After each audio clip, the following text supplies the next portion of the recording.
అందరూ ఆరాధించి తీరవలసినటువంటి రూపంగా వేదముల చేత ప్రస్తుతి చేయబడినది.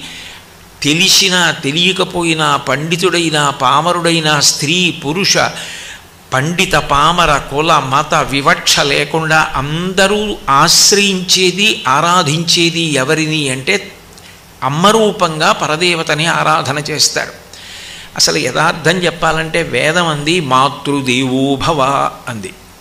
నువ్వు పరదేవతని ఎక్కడికో వెళ్ళి దర్శనం చేయక్కర్లేదు. అమ్మ పరదేవతతో సమానమైనది కాదు, అమ్మయే పరదేవత.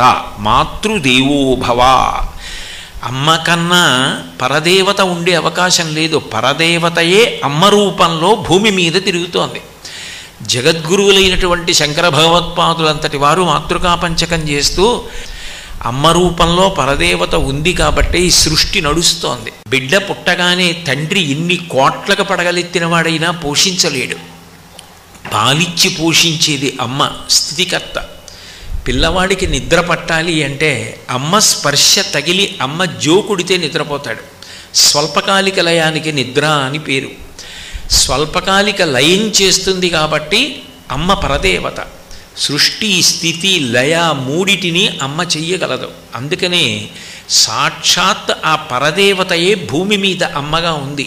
అందరూ ఆరాధించి తీరవలసినటువంటి రూపంగా వేదముల చేత ప్రస్తుతి చేయబడినది.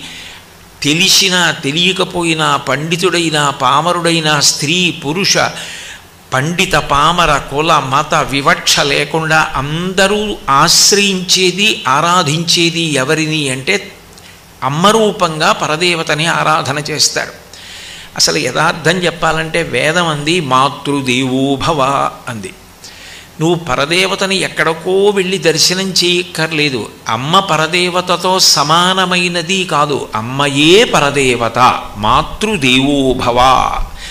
అమ్మ కన్నా పరదేవత ఉండే అవకాశం లేదు. పరదేవతయే అమ్మ రూపంలో భూమి మీద తిరుగుతోంది. జగద్గురువులైనటువంటి శంకర భగవత్పాదులంతటి వారు మాతృకా పంచకం చేస్తూ అమ్మ రూపంలో పరదేవత ఉంది కాబట్టి ఈ సృష్టి నడుస్తోంది. బిడ్డ పుట్టగానే తండ్రి ఇన్ని కోట్లకు పడగలెత్తిన వాడైనా పోషించలేడు. పాలిచ్చి పోషించేది అమ్మ, స్థితికర్త. పిల్లవాడికి నిద్ర పట్టాలి అంటే అమ్మ స్పర్శ తగిలి అమ్మ జోకుడితే నిద్రపోతాడు. స్వల్పకాలిక లయానికి నిద్ర అని పేరు.